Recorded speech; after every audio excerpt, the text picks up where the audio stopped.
Nah itu. Oke. Atau bahkan kita mending pilih saham energi sekalian karena harga energi lagi mahal kan gitu kan. Nah, Iya. itu yang harus harus kita lihat ya. Walaupun harga sahamnya turun tapi secara kinerja kalau dia bisa survive terhadap semua isu ini bisa jadi calon saham pemenang kita gitu, Kak. Jadi nanti kalau Oh, oke. biasanya ya kalau ketika market sedang tren bullish, wah harga saham kita Iya. ini naiknya lebih kencang lagi dari market, pasti seperti itu itu.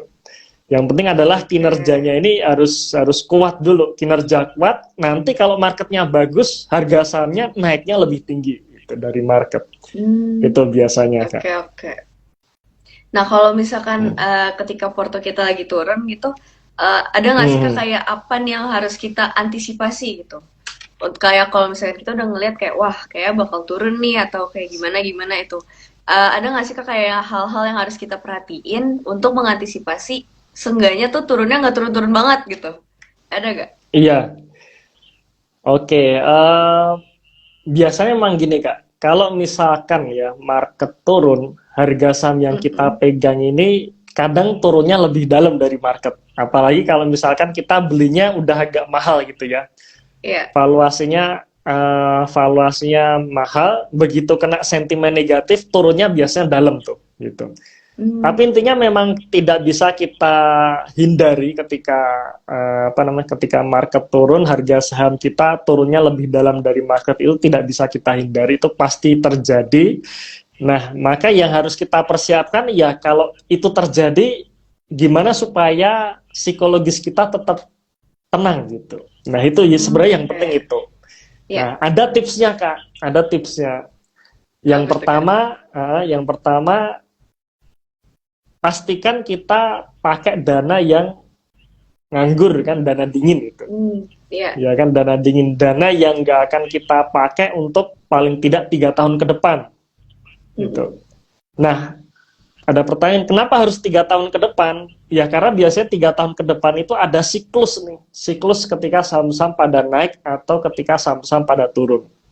Itu nah maka dana yang tidak dipakai untuk 3 tahun ke depan. Jadi jangan sampai kita masuk di saham itu pakai duit duit makan kita ya atau duit sekolah kita, duit kuliah kita, duit nikah kita. Wah bahaya tuh karena Waduh.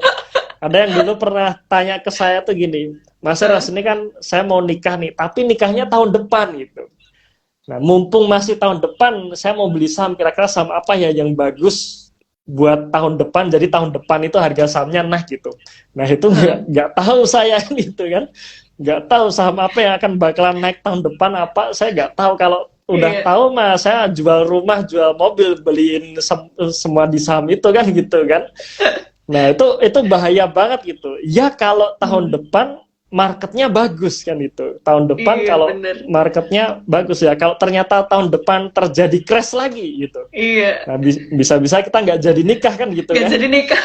Iya, iya. Nah, makanya dana dingin ini penting. Jadi jangan pakai dana-dana seperti itu ya. Walaupun masih Mm-mm. tahun depan gitu, jangan gitu. Jadi benar-benar Iya. dana yang nggak kepake gitu.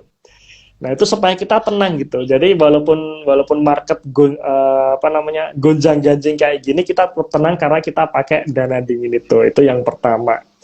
Kemudian yang kedua, tadi ya dalam men-set goal itu ya jangan terlalu muluk-muluk gitu. Cukup bagaimana portofolio kita itu mengalahkan market aja itu sudah oke gitu. Ya memang dalam kita memilih Oke. saham, kita akan cari nih saham yang punya potensi naik 100% gitu kan. Saham yang punya potensi naik satu bagger gitu.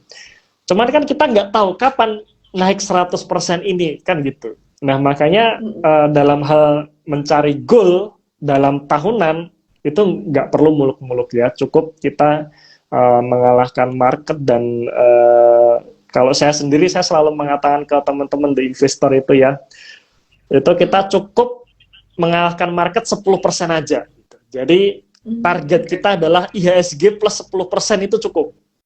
Jadi kalau IHSG Oke. nanti minus 5%, portofolio kita naik 5%, itu udah bagus gitu ya. Udah aman IHSG banget ya naik, Kak ya? udah aman banget. IHSG naik 5%, portofolio kita naik 15%, itu udah bagus banget gitu. Nah, jadi di situ goalnya. Nah, jadi goal yang tidak muluk-muluk itu membuat psikologis kita tetap tenang gitu ya. Ya, nah itu jadi dua hal itu. Apa namanya? Pakai dana nganggur, kemudian targetnya ya jangan muluk-muluk ya. gitu. Iya, betul, betul. Oke. Karena gini apa? Orang-orang kan ngelihatnya, wah, saham yang potensi naik 100% ini apa nih? Jadi saya beli sekarang, harapan orang-orang mikirnya 100% itu naiknya bulan depan 5%, bulan depan 5% kan gitu. Padahal nggak seperti itu kan, nggak seperti itu. Nah, saya ceritakan pengalaman ini apa? Saya pernah beli saham MTDL 2018 tuh. Sekitar bulan Januari ya, 2018 sekitar Januari sebelum stock split. Harganya 600-an, saya masih ingat tuh. Saya beli tuh Januari, habis itu kan nggak saya apa-apain.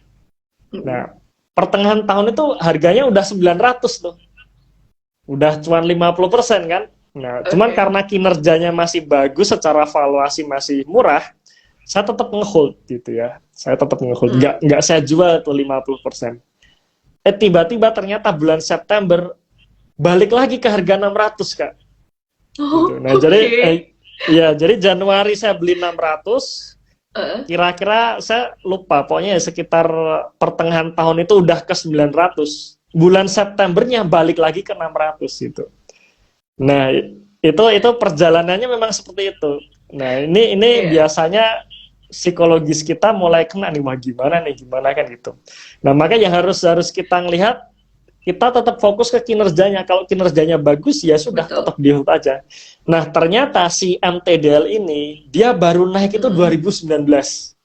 Jadi tahu-tahu 2019, nggak tahu kenapa pokoknya ya. Pokoknya saya cuma nyimpan aja, tiba-tiba harganya rally tuh. Tiba-tiba ke 1000, 1100, 1200, 1300, sampai ke 2000. Gokil. Itu terjadi 2019-nya. Nah, 2018 setahun itu ya gitu. Habis dari 600 udah 900, balik lagi ke 600 gitu. Nah, jadi itu ya. Jadi bayangan 100% itu bukan naik bertahap, bulan depan naik 5%, bulan depannya naik 5% sampai 100% itu enggak gitu. Ternyata prosesnya seperti itu gitu. Nah, sama juga nih di tahun ini kan.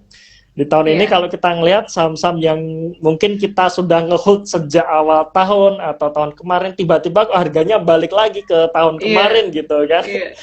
Nah, ini balik lagi ke mindset. Kita pegangnya apa nih? Apakah pegang ke harga saham atau kinerja? Kalau kinerja ya sudah di hold aja gitu. Kalau ada tambahan peluru ya tambahin beli lagi mumpung harganya sedang murah gitu. Oke, nah ini aku mau nanya nih ke Kak Eros nih.